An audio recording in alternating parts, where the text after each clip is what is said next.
You think you know McDonald's? You think it is a burger company serving billions of meals to happy customers every single day. But what if I told you that the Golden Arches is actually one of the largest real estate empires in the history of the world? This is Strategy Decoded, and today we are going to look at the books. We are going to look past the fries, past the shakes, and past the Big Mac.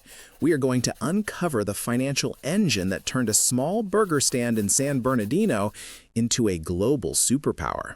It is a story of desperation, a story of genius, and a story of a single accounting trick that changed the face of capitalism forever. Picture the year 1954. Ray Kroc is 52 years old.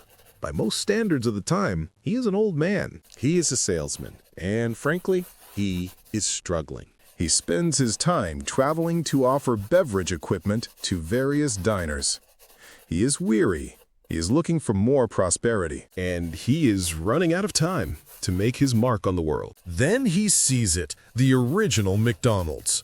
It is run by two brothers, Dick and Mac McDonald. It is efficient, it is clean, it is fast. Ray Kroc sees the future. He convinces the brothers to let him franchise the brand. He has a vision of these restaurants on every highway in America. But here is the problem. The business model was terrible. Ray Kroc made a deal with the brothers. He could sell franchises for $950. That is it, a flat fee. And he would get a tiny percentage of the sales, 1.9%. But out of that 1.9%, he had to give nearly half back to the McDonald brothers. Ray Kroc was doing all the work. He was flying around the country, he was hiring lawyers, he was checking on quality. He was working himself into the ground. And for what? Pennies. By 1956, Ray Kroc was essentially broke. The company, McDonald's Corporation, was generating revenue, but the profit margins were razor thin. The franchisees were making money. The McDonald brothers were making money sitting at home. But Ray Kroc, the man with the vision, was drowning in debt. He sat in his office, looking at the red ink on his ledger. He needed a miracle. He needed a strategy shift. Enter Harry J. Sonneborn. This is the character most people leave out of the movie. But without Harry, there is no McDonald's. Harry was a financial wizard. He looked at Ray's books, he looked at the contracts, he looked at the struggling bank account. And then he said the words that changed everything. He said, "Ray, you are confused. You do not know what business you are in. You are not in the burger business. You are in the real estate business." Let that sink in for a second. Sonneborn realized that the real value wasn't the 15-cent burger.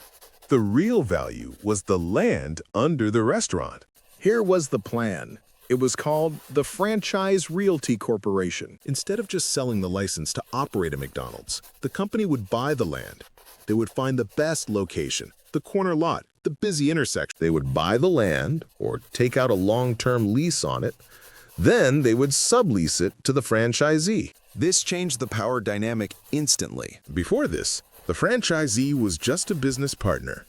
Now the franchisee was a tenant, and McDonald's was the landlord. First, it created a steady stream of income. The franchisees had to pay rent. And here is the genius part. The rent wasn't fixed. It was calculated based on sales. If the franchisee did well, the rent went up. McDonald's got a piece of every single dollar that went into the register, not just as royalty, but as rent. Second, it gave Ray Kroc control. In the early days, if a franchisee served bad food, it was hard to force them to change. But now, if they violated the standards, they weren't just losing a franchise license. They were evicted. They lost the building. They lost the location. This terrified the operators into compliance. Third, and this is the most important part for the balance sheet, it created assets. Every time they opened a new store, McDonald's wasn't just selling burgers. They were acquiring prime real estate. The value of the land went up over time. Banks loved this. It was a machine. Ray Kroc went from begging banks for loans to having bankers lining up to give him money. He used that money to buy more land, to open more stores, to collect more rent. The logic was simple. The burger pays the operator, but the land pays the corporation. Let's fast forward to today to see the scale of this strategy. McDonald's owns thousands of the most valuable street corners on the planet. Fifth Avenue in New York, the Champs-Élysées in Paris, Ginza in Tokyo. Currently, McDonald's owns about $40 billion worth of real estate. That is billion with a B. Think about the economics of a single store. A franchisee puts up the capital to buy the equipment, the seating, the decor. They take the risk. McDonald's takes the rent. The burgers are the bait. The real estate is the trap. But the story gets deeper. This strategy gave Ray Kroc the ultimate weapon against the original founders, the McDonald brothers. Ray wanted to buy them out. They demanded $2.7 million. In 1961, that was a fortune. Ray was furious. He felt extorted. But because of Harry Sonneborn's real estate strategy, Ray could get the loan. He paid the brothers, he bought the name, he bought the Golden Arches, and he bought his freedom. There is a legendary story that after the deal closed, Ray Kroc was so angry at the brothers that he opened a new McDonald's right across the street from their original store. Since he owned the brand name now, he required them to change their sign to the big M. Eventually, he led them to close down. That is the ruthlessness of a man who knows his leverage. So what is the lesson here for us? What can we learn from the Strategy Decoded of McDonald's? It is about understanding the mechanics of value. Most people start a business thinking about the product. They want to make the best coffee, the best software, the best clothing. That is noble. But that is not always where the profit is. Ray Kroc understood that the burger was just the vehicle. The burger drove the traffic.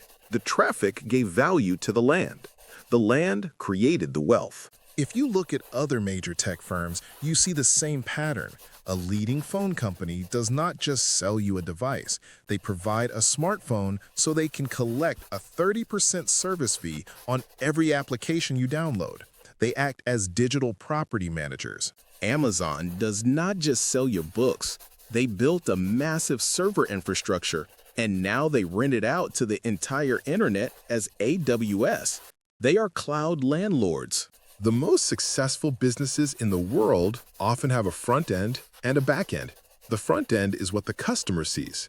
The back end is the engine. Ray Kroc died in 1984, but the machine he and Harry Sonneborn built is still running perfectly. The next time you drive past the McDonald's, look at it closely. Do not just look at the sign.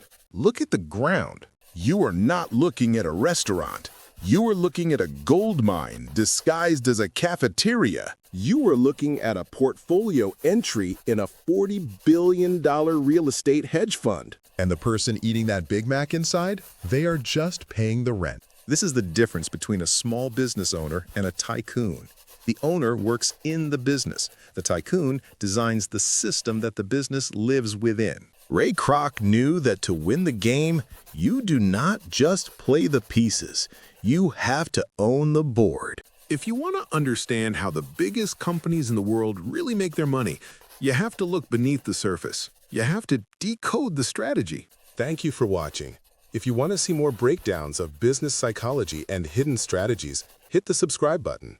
We are just getting started. This is Strategy Decoded.